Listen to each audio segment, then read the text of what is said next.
সুম্মাল জাহিমা সাল্লু সুম্মা ফি সিলসিলাতিন যারউহা ৭০ যিরাআন ফাসলুকু।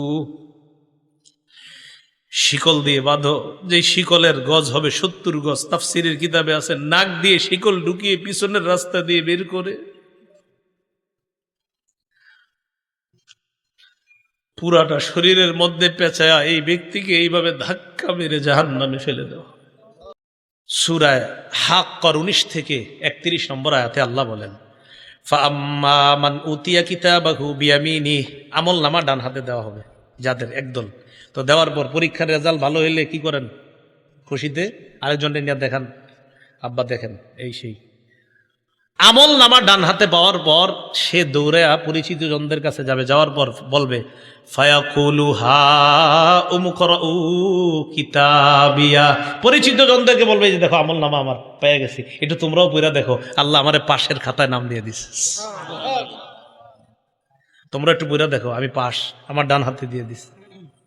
একটু চিন্তা করেন যে আল্লাহ যেন আমারে এটাই করে কিয়ামতের মাঠে, আমাদের সবাইরে যেন এটাই করে। তো এটা বলার পর ওই বান্দার আমলনামা ডান হাতে দিবে। দেওয়ার পর বান্দা বলবে ইন্নী জনান্তু আন্নী মুলাকিন হিসাবিয়া, জানো আমি বিশ্বাস করেছি দুনিয়াতে থাকতে যে আজকের এই হিসাবের মুখোমুখি আমার হতে হবে, এই বিশ্বাস আমার ছিল। আলহামদুলিল্লাহ, হিসাব নেওয়ার পর আমার রব আমার ডান হাতে আমলনামা দিছে। তো এটা হওয়ার পর আল্লাহ বলে ফাহুয়া ফি ঈশাতির রাদিয়া, সন্তুষ্টজনক অনন্তকালের আরাম আয়েশের মধ্যে ওই বান্দা অবস্থান করবে। ফি জান্নাতিন আলিয়া, উচ্চ জান্নাতের মধ্যে। কেমন জান্নাত? কুতুফুহা দানিয়া, এত সুন্দর বাগানের মধ্যে থাকবে যেই বাগানের ফল ওই জান্নাতি পারবে আর খাবে। আরে না না, পারাও তো একটা কষ্টের ব্যাপার।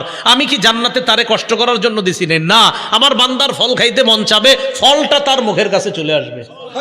এখন দেখেন কি কয় পরে, কুলু ওয়াশরাবু হানিআম বিমা আসলাফতুম ফিল আইয়ামিল খালিয়া।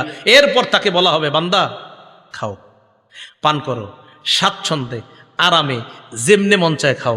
দুনিয়াতে কিছুদিন কষ্ট করেছিলা, রাতে শীতের রাত ল্যাপটা ফালায়া দেয়া মসজিদে ফজর পড়েছিলা, রাতে ঝড় বৃষ্টি হচ্ছে, তুমি সবাই না গেল তুমি গিয়েছিলা, মসজিদে গিয়ে দেখছো শুধু ইমাম মুয়াজ্জিন আর দুই একজন আছে, মাশাল্লাহ তুমিও গিয়েছিলা বান্দা, একটু কষ্ট করেছিলা, 40 বছর 50 60 বছর, হ্যাঁ কষ্ট করেছিলা তো করেছিলা, তো এখন তুমি গাছ থেকে পাইরা ফল খাবা মানি না? না, তোমার যেভাবে যখন যেমনে মন চায়, শুধু মন চাইবে, আসতে দেরি হবে না। বাস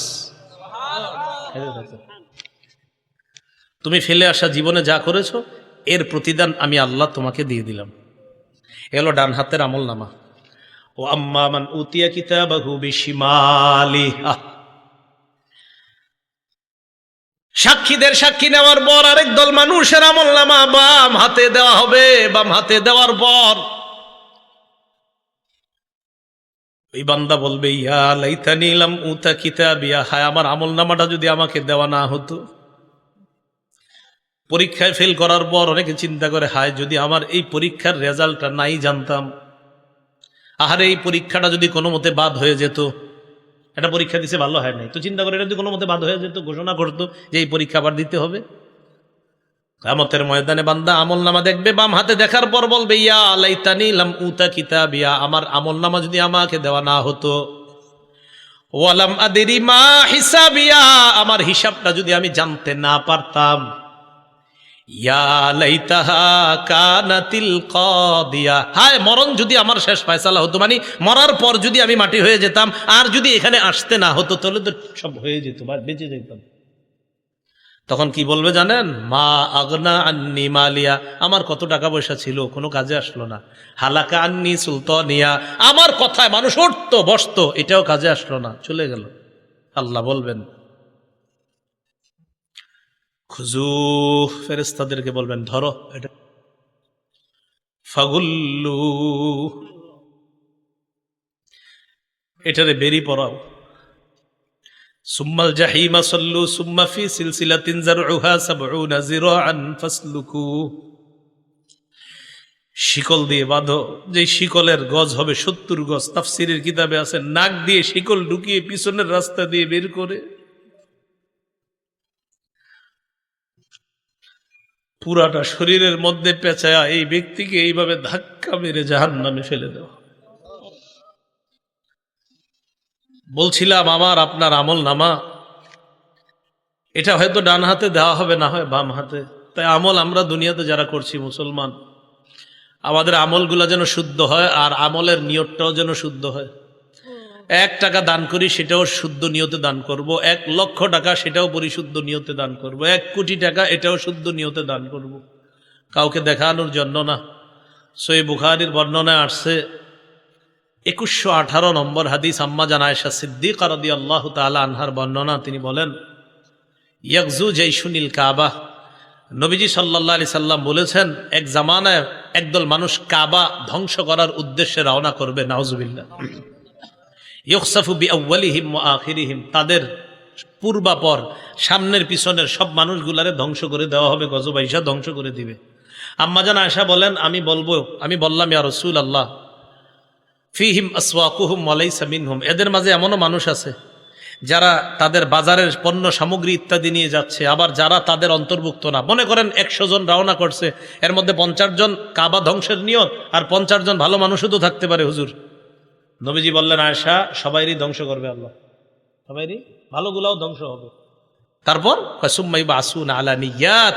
এখানে নিয়ত কাদের ছিল ভালো, কারা কাবা ধ্বংসের নিয়তে গিয়েছে আর কারা ভালো নিয়ত ছিল এখানে, এটা তো আল্লাহ জানেন। ওই নিয়ত অনুযায়ী কিয়ামতের মাঠে তাদেরকে ফলাফল দিয়ে জান্নাত দেওয়া হবে।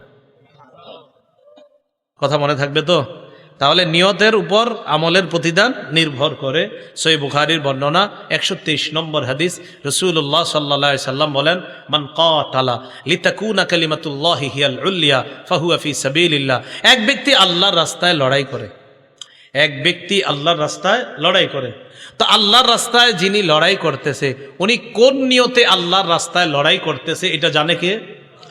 তো কোনো ব্যক্তি যদি আল্লাহর রাস্তায় এই নিয়তে লড়াই করে, আল্লাহর কালিমা এটা যেন পৃথিবীর মধ্যে বিজয় লাভ করে, ইসলাম যেন বিজয় হয়ে যায়, এই নিয়তে যদি লড়াই করে, তাহলে সে প্রকৃত আল্লাহর রাস্তার মুজাহিদ বলে গণ্য হবে। কেন বলেন তো? নিয়ত পরিশুদ্ধ। বলেন, নিয়ত পরিশুদ্ধ। এজন্য মনে রাখতে হবে, রাসূল সাল্লাল্লাহু আলাইহি সাল্লাম বলেছেন, রুব্বা কাতিলিন ফি সাফাইনে আ'লামু বিনিয়াতিহি আল্লাহু আ'লামু বিনিয়াতিহি। যুদ্ধের ময়দানে সারিবদ্ধ 2 কাতারের মধ্যে মুজাহিদরা দাঁড়িয়ে আছে, কত মুজাহিদরা শহীদ হচ্ছে, এরা প্রকৃত শহীদ কিনা এটা আল্লাহ জানেন। কারণ কোন নিয়তে শহীদ হয়েছে এটা জানেন আল্লাহ। যদি বীরত্ব দেখানোর নিয়তে শহীদ হয়ে থাকে তাহলে তো নিয়ত খারাপ, যদি বাহবা পাওয়ার আশায় শহীদ হয়ে থাকে তাহলে তো নিয়ত খারাপ। হ্যাঁ, আল্লাহর দিন দুনিয়াতে বিজয় হোক, এই নিয়তে যারা শহীদ হয় তারাই তো প্রকৃত শহীদ। তাহলে কি বুঝলাম? শাহাদাত নামক এবাদত, নামাজ নামক এবাদত, আল্লাহর দিন পৃথিবীতে বিজয় হবে এই এবাদত, রোজা নামক এবাদত, হজ নামক এবাদত, জাকাত নামক এবাদত, সদকা নামক এবাদত, আমাদের ছোটখাটো এবাদত, সব এবাদত, সব আমলের আগে কি শুদ্ধ হইতে হবে? আল্লাহ আমাদের সকলকে পরিশুদ্ধ নিয়তের সাথে যেন আমলগুলা করতে পারি, আল্লাহ তৌফিক দান করবেন। হযরত মুনাজাত করবেন ইনশাআল্লাহ, আখেরি মুনাজাত, আমরা মুনাজাতে অংশগ্রহণ করব। একজন একটা প্রশ্ন দিয়েছেন, প্রশ্নটা কোনো মাদ্রাসার আলেমকে গিয়ে করবেন। হ্যাঁ, যিনি দিয়েছেন কোনো মাদ্রাসার আলেমকে করবেন, প্রশ্ন উত্তর দিয়েন না। ইউটিউবাররা আছে না, ঝামেলা লাগাই, প্রশ্ন দিবেন না, প্রশ্ন মাদ্রাসায় গিয়ে করবেন। একজনে লেখছেন একটা জিনিস, ওইটা সঠিক না। একজন একটা জিনিস লেখছেন আর কি, এটা বলা সঠিক না। যিনি লেখছেন বাস আপনি জেনে নিয়ে আপনি অন্যদেরকে জানাই দিবেন, এটা বলা সঠিক না, যেটা লেখছেন আর কি বাস। আবার আরেকজনে দেখেন না, কিন্তু আমি দিয়ে নিলাম, যেটা লেখছেন এখানে এটা সঠিক না, যে বিষয়টা ওনারা বলে দিবেন, অনেকে জানে না তো এই জন্য বলে ফেলে, তো এটা সঠিক না, এই বিষয়টা এখানে সঠিক না, এটা বলাও ঠিক না, এটা করাও ঠিক না, এটা সঠিক না, এই বিষয়টা না। তো যিনি জানার জন্য দিয়েছেন নিশ্চয়ই আপনি কোথাও দেখছেন এটা বলে, বাস তাদেরকে জানিয়ে দিন ভাই কথাটা সঠিক না। ঠিক আছে না? ইনশাল্লাহ আমরা কোনো ফেতনায় যাব না। তো ঠিক আছে, হুজুর ইনশাল্লাহ দোয়া করবে। দোয়ার পরে আমাকে বলছে এটা ঘোষণা দেওয়ার জন্য, ওই আপনার আমি যেই পদ্ধতিতে বয়ান করি ওই পদ্ধতিতেই বয়ানগুলা লিপিবদ্ধ করা হয়েছে। প্রায় 8-9 খণ্ড হয়ে গেছে, এর মধ্যে 3 খণ্ড ছেপে গেছে। তো 2 খণ্ড মানে দ্বিতীয় আর তৃতীয় খণ্ড প্রকাশনী থেকে এরা মনে নিয়ে এসেছে, মনে হয় সামান্য কয়েকটা আছে, 10-12টা হয়তো আছে বা কম বেশি হতে পারে। আপনাদের কারো লাগলে নিয়ে নিতে পারেন। দ্বিতীয় খণ্ডে সুদ সম্পর্কে, হালাল হারাম সম্পর্কে, আর তৃতীয় খণ্ডটা হলো স্বামী স্ত্রীর একদম দাম্পত্য জীবন পূর্ণ অধিকার, যে কোরআন হাদিস সম্বলিত একজন স্ত্রী স্বামীর কাছে কতটা অধিকার পাওনা আর একজন স্বামী তার স্ত্রীর কাছে কতগুলো অধিকার পাওনা, এই বিষয়ে এখানে একদম বিস্তারিত কোরআন হাদিসের আলোকে আলেমরাও নিতে পারেন, সাধারণ যারা আপনারাও নিতে পারেন, আর কারো যদি হাদিস মুখস্থ করার নিয়ত থাকে আপনারাও নিতে পারেন ইনশাআল্লাহ। আল্লাহ তৌফিক দান করেন। হুজুর মুনাজাত করবেন ইনশাআল্লাহ, এরপর আমরা উঠবো। জি, আসসালামু আলাইকুম ওয়া রাহমাতুল্লাহ।